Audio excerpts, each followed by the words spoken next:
ಇದು ನಮ್ಮ day 3 of 4th year wedding anniversary celebration vlog. Mentally fix ಆಗಿದ್ವಿ, ಇವತ್ತು ಜಾಸ್ತಿ ಸ್ಟ್ರೆಸ್ ಆಗೋದು ಬೇಡ, ಜಸ್ಟ್ ರಿಲ್ಯಾಕ್ಸ್ ಆಗಿ ಎಂಜಾಯ್ ಮಾಡ್ಕೊಂಡಿರೋಣ ಅಂತ.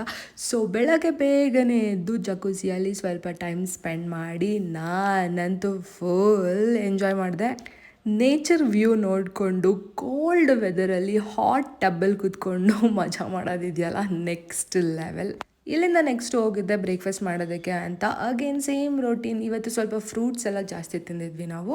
ಬ್ರೇಕ್ಫಾಸ್ಟ್ ಆಗಿದ ತಕ್ಷಣ ನನ್ನ ಫೋಟೋ ಸೆಷನ್ ಸ್ಟಾರ್ಟ್ ಆಯಿತು. Photos, videos. ನಾನಂತೂ ಮಹೇಶಿಗೆ ಫುಲ್ ಟಾರ್ಚರ್ ಕೊಟ್ಬಿಟ್ಟಿದ್ದೀನಿ. ಬಿಕಾಸ್ ನಂಗೆ ಏನಾದರೂ ವೀಡಿಯೋಸ್, ಫೋಟೋಸ್ ತೆಗೆದ್ರೆ ನನಗೆ ಕಂಪ್ಲೀಟಾಗಿ ಸ್ಯಾಟಿಸ್ಫ್ಯಾಕ್ಷನ್ ಆಗಬೇಕು. ಇಲ್ಲ ಅಂತಂದರೆ ಪದೇ ಪದೇ ವೀಡಿಯೋ, ಫೋಟೋಸ್ ತೆಗಿಸ್ತಾನೆ ಇರ್ತೀನಿ. And when it comes to videos and photos, Mahesh actually ಚೆನ್ನಾಗೇ ಫೋಟೋಗ್ರಫಿ ಮಾಡ್ತಾರೆ. ನನ್ನ ಪ್ರೊಫೈಲಲ್ಲಿ ಹೋಗಿ ನೋಡಿದ್ರೆ ಮೋಸ್ಟ್ ಆಫ್ ದ ಪಿಕ್ಚರ್ಸ್, ಎಲ್ಲ ಪಿಕ್ಚರ್ಸು ನನ್ನ ಗಂಡನೇ ಕ್ಲಿಕ್ ಮಾಡಿರೋದು. ಆ್ಯಂಡ್ ವೀಡಿಯೋಸ್ ಕೂಡ ತುಂಬ ಚೆನ್ನಾಗಿ ಮಾಡಿಕೊಡ್ತಾರೆ. ಬಟ್ ಪ್ರಾಬ್ಲಮ್ ಏನಂತಂದರೆ ವೀಡಿಯೋ ಎಡಿಟಿಂಗ್ ಮತ್ತು ವಾಯ್ಸ್ ಓವರ್ ಕೊಡೋದಕ್ಕೆ ಮಾತ್ರ ಯಾವತ್ತೂ ಮುಂದೆ ಬರೋಲ್ಲ.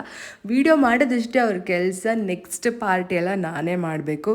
ಸೊ ಹೀಗೆ ಒಂದಷ್ಟು ವೀಡಿಯೋಸ್ ಮಾಡಿಕೊಂಡು, ಒಂದಷ್ಟು ರೀಲ್ಸ್, ಒಂದಷ್ಟು ಫೋಟೋಸ್ ಎಲ್ಲ ತೊಗೊಂಡು ಫುಲ್ ಕಂಪ್ಲೀಟಾಗಿ ಎಂಜಾಯ್ ಮಾಡಿದ್ವಿ. ಆ್ಯಂಡ್ ಈ ಪ್ಲೇಸ್ ಎಸ್ಪೆಷಲಿ ನಮ್ಮಿಬ್ಬರಿಗೆ ತುಂಬಾ ಇಷ್ಟ ಆಗಿದ್ದು. ಬಿಕಾಸ್ ಅಲ್ಲಿಂದ ಫುಲ್ ಮೌಂಟೇನ್ ವ್ಯೂ, ಎಲ್ಲಿ ನೋಡಿದ್ರು green green green. It was so freaking beautiful. If you also want to lost in nature like this, you have to visit Trivik resort. ನಿಮಗೆ ಈ ರೆಸಾರ್ಟ್ ಬಗ್ಗೆ ಯಾವುದೇ ಇನ್ಫಾರ್ಮೇಷನ್ ಬೇಕಿದ್ರು ಈ ವಿಡಿಯೋ ಡಿಸ್ಕ್ರಿಪ್ಷನಲ್ಲಿ ನಾನು ಅವ್ರನ್ನ ಟ್ಯಾಗ್ ಮಾಡಿರ್ತೀವಿ. ನೀವು ಅವ್ರಿಗೆ DM ಅಥವಾ ಕಾಂಟ್ಯಾಕ್ಟ್ ಮಾಡಿ ಏನೇ ಫರ್ದರ್ ಇನ್ಫಾರ್ಮೇಷನ್ ಬೇಕಿದ್ರು ವಿಚಾರಿಸ್ಕೋಬೋದು. ಮಧ್ಯಾಹ್ನ ಸ್ವಲ್ಪ ಮಲ್ಕೊಂಡು ರೆಸ್ಟ್ ಮಾಡೋಣ ಅಂತ ಹೋದ್ವಿ. ಎದ್ದೋಳೋ ಅಷ್ಟರಲ್ಲಿ ಕತ್ಲೇ ಆಗಿಬಿಟ್ಟಿತ್ತು. ಆ್ಯಂಡ್ ಆ ಟೈಮ್ಗೆ ಫೈರ್ ಕ್ಯಾಂಪ್ ಕೂಡ ರೆಡಿ ಆಗಿತ್ತು. ಸೊ ಫೈರ್ ಕ್ಯಾಂಪ್ ಹತ್ರ ಹೋದ್ವಿ. ಇಲ್ಲಿ ಒಂದಷ್ಟು ಕನ್ನಡ ಸಾಂಗ್ಸ್, ನಮ್ಮ ಫೇವ್ರೆಟ್ ಸಾಂಗ್ಸ್ನೆಲ್ಲ ಪ್ಲೇ ಮಾಡಿಕೊಂಡು ಬಿಸಿ ಬಿಸಿ ಬೆಚ್ಚಗಿನ ಶಾಖ ತಗೊಂಡು ಇಬ್ಬರು ಈವ್ನಿಂಗ್ನ ಸ್ಪೆಂಡ್ ಮಾಡಿದ್ವಿ.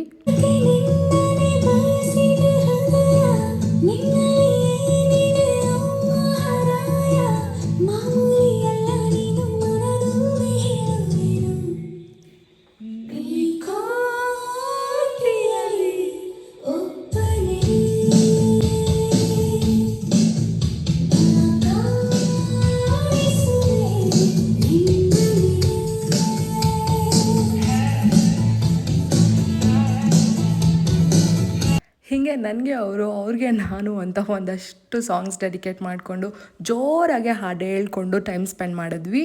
ಇದು ರೆಸಾರ್ಟ್ನ ನೈಟ್ ವ್ಯೂ. ನೈಟಲ್ಲಿ ರೆಸಾರ್ಟ್ ಇಷ್ಟು ಬ್ಯೂಟಿಫುಲ್ಲಾಗಿ ಕಾಣಿಸ್ತಿದೆ. ಅದರಲ್ಲೂ ಪೂಲ್ ಏರಿಯಾದಲ್ಲಂತೂ ಆ ಲೈಟ್ಸ್ಗೂ ಅದಕ್ಕೂ ಸಕ್ಕದಾಗಿ ಕಾಣಿಸ್ತಾ ಇತ್ತು. ತುಂತುರು ಮಳೆ ಕೂಡ ಬೀಳ್ತಿತ್ತು. ಇಲ್ಲಿ ಸ್ವಲ್ಪ ಹೊತ್ತು ಟೈಮ್ ಸ್ಪೆಂಡ್ ಮಾಡಿದ್ವಿ, ಓಡಾಡಿಕೊಂಡು ನೈಟಲ್ಲಿ ಅದ್ರ ಸುತ್ತ ವಾಕ್ ಮಾಡಿಕೊಂಡು. ಜೊತೆಗೆ ಮಹೇಶ್ ನನಗೋಸ್ಕರ ಅಂತ ಹಾಡೆಲ್ಲ ಹೇಳಿ, ಸಾಂಗ್ ಎಲ್ಲ, ಡಾನ್ಸ್ ಎಲ್ಲ ಮಾಡ್ಕೊಂಡು ಡೆಡಿಕೇಟ್ ಮಾಡ್ತಾ ಇದ್ರು. ಇಲ್ಲಿಗೆ ನಮ್ಮ ಆ್ಯನಿವರ್ಸರಿ ಸೆಲೆಬ್ರೇಷನ್ ಮುಗಿತು. Next day we came back to Bangalore. Hope ನಿಮ್ಮೆಲ್ರಿಗೂ ಈ ಎಂಟೈರ್ ಸೀರೀಸ್ ಇಷ್ಟ ಆಯಿತು ಅಂತ. Thank you so much for watching.